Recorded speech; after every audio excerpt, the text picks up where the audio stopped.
I'm ready for action.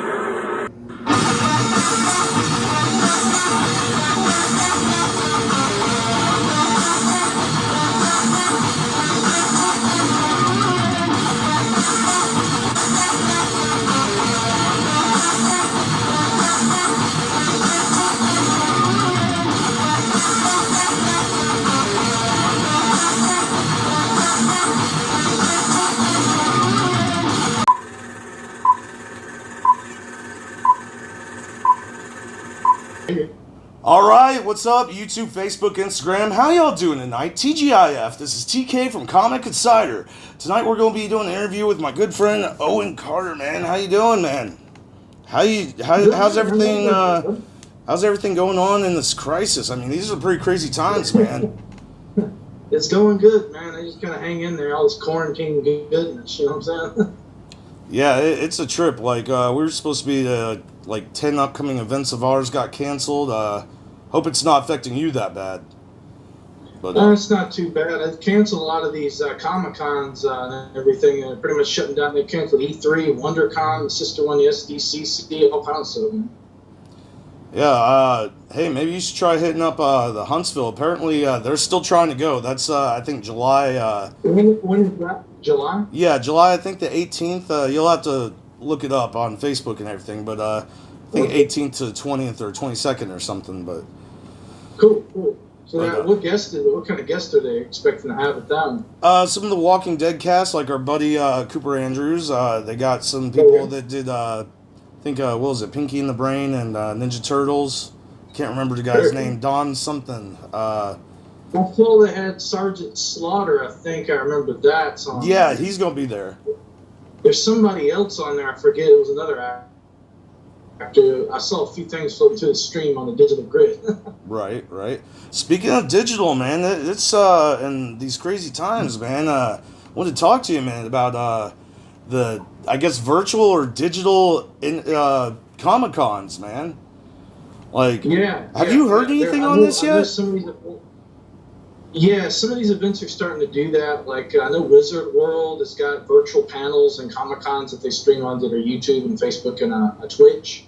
And there's some other smaller ones. I mean, honestly, if it continues this quarantine, I see possibly them even canceling. I mean, I don't want to say this hypothetically, but maybe even San Diego Comic-Con, and then somebody might, they might have to do some kind of virtual San Diego Comic-Con. Oh God, I hope it doesn't get that bad. That would be insane. Yeah, it's the state of all the entertainment universe, all the comics and pop culture and everything. We went last year and covered. It was amazing. Oh man, that place was crazy. I was hoping to actually attend, the San Diego Comic-Con this year, the actual, like, the main Comic-Con, because, I mean, you got the two main ones. What was it, New York and San Diego?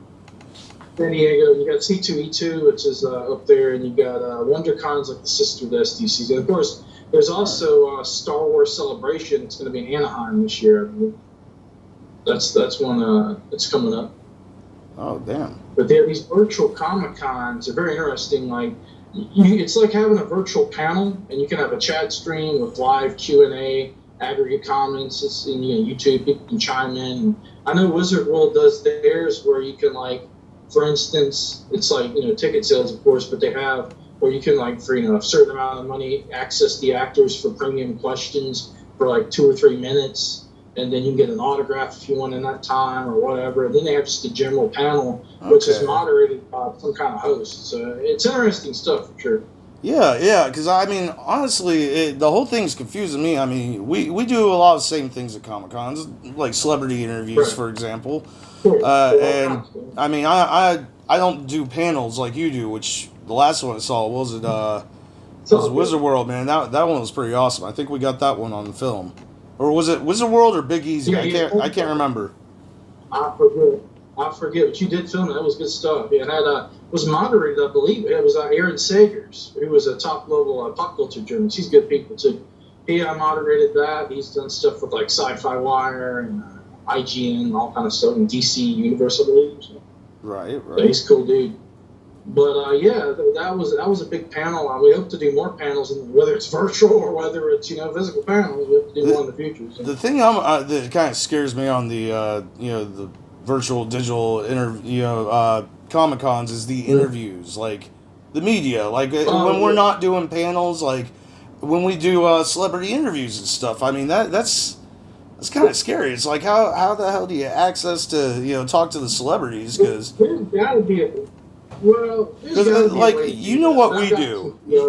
You've seen what we do. I mean, me and cameraman Mike, we always usually show up a night before, and half the time we end up partying with these celebrities, and the good old fashioned, was it rubbing elbows, man? Before that was a thing. Before the quarantine made that thing, man. But no, it like word of mouth and hitting these people up, and then it's like, oh yeah, guys, you ready for the interview? Because a lot of the times with media, it seems like Comic Cons, they're so busy that they they're kind of like, do what you do, and if you don't do a good job, we won't have you next time type deal. But it's kind of crazy. That's what's got me scared. Yeah. And once again, as a reminder, thank you for being on the show tonight. Because I had no idea I would have such a great turnout on all my celebrity friends. Showing support. I mean, we're all struggling during these times, and it's insane. Yeah. But that's really good, man. It seems like everybody, since they can't make it to all these Comic Cons and events, they're kind of, everything's become like overall kind of digital, like we talked about. And I mean, like the interviews I'm kind of into doing now, since there are no Comic Cons, are all virtual. Like live streams, podcasts, you name it. So that's kind of the current trend, maybe even the future, and depending on how long all this quarantine stuff lasts. I mean, there's been many speculations, a year, 18 months, and that's a long time, man. Yeah, and you hear other things that's like, oh, it'll be over in the next couple months. So it's like, it's like, God, man, you don't know what media to trust, like news-wise, on information and updates like that. Yeah, it's good stuff. It's a trip, man. But so man, otherwise, man, what upcoming projects, you got going on, man? Because, me and you were talking about the Highlander one, but I wanted to, if you had some stuff going on project-wise, Well, right now, first. All the filming stuff, like for all the TV stuff's kind of shut down and in quarantine, pushed off, months, if not, some of these movies, projects are going, like stuff being released, 6 months to a year later down the road. Right. We're looking at doing some broadcast here soon with a lot of people, a lot of big names and stuff like that. We haven't fully released the tally list yet, but our parent company, which is McGill Media, which I'm the vice president of entertainment for, we do a lot of stuff with that. We're gearing up for that, which will also be simulcasting out to all our various social media channels, Amazon Prime, all kind over the place, Hulu, Xbox, everywhere. But it'll be on our awesome. SciFiction as well, a lot of pop culture stuff and all that jazz. Man, that's some pretty cool stuff, man.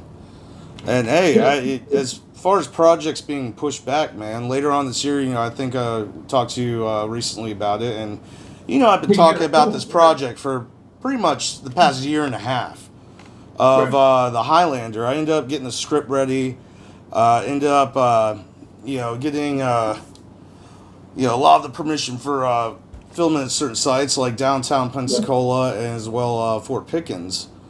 And man, so I was thinking, man, if you were available for that, for sure, man. Dude, a character of playing a Watcher, man, I thought you'd be perfect for.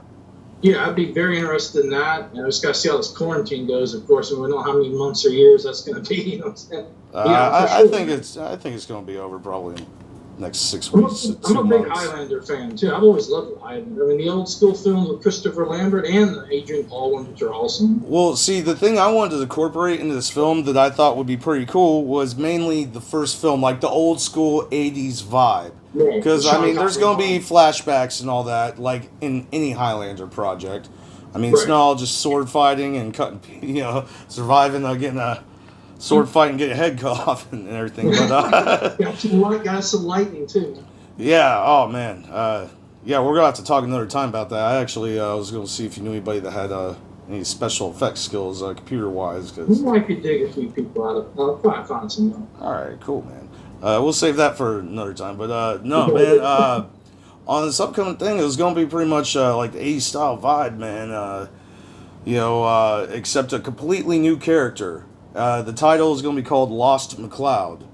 And it's going to be based off kind of like a prequel / sequel at the same time. Nothing like a reboot or anything. But no, as I say, prequel, man. It's like the reason, the what was it? The Victor Krueger guy. What was his other name? Kerrigan or Kerrigan. Yeah, they came after Nash / Connor McCloud. Originally, like in the beginning, I was actually wanting to make it a storyline that was because of this other character and why the whole clan feared immortals. Would because of this character, Quentin McCloud, who was from that clan and slaughtered almost his whole tribe. Would be the plot. Wow.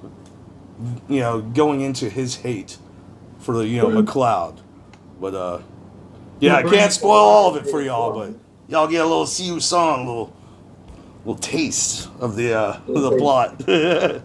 But no, man, I have no idea on when this is going to be able to start back, because we're hoping to start filming by August, and like I said, everything's on hold. It's quarantined up. But yeah, he's just like it'll take place in modern day, I guess, as well. It's going to take place also. I don't know if we could use 2020 as modern day. Maybe we'd have to go 2019, but take it back a few decades or something. Man. I'll figure it out. But yeah, I'm totally game for that, man. Hell yeah, man. Well, hey, before we hop off here, man, for my fans, of Comic Insider and just random people that stumble across, this interview, for a good way to find you, on, social media for your page. I mean, SciFiction. Awesome stuff, by the way. Of course. You can find me on my pop culture page, SciFiction. That's SCI Fiction, at both Facebook and Twitter. And our parent company is McGill Media, which is Go McGill. G-O McGill, MCGIL. That's about it. Awesome, man. Awesome. And, dude, thank you again so much, for being on the show. Comic Insider, like and subscribe. Hey, what's up, everybody? This is Ming Chen from AMC's Comic Book Men, and you should like, subscribe, watch, then tell all your other friends to like and subscribe Comic Insider.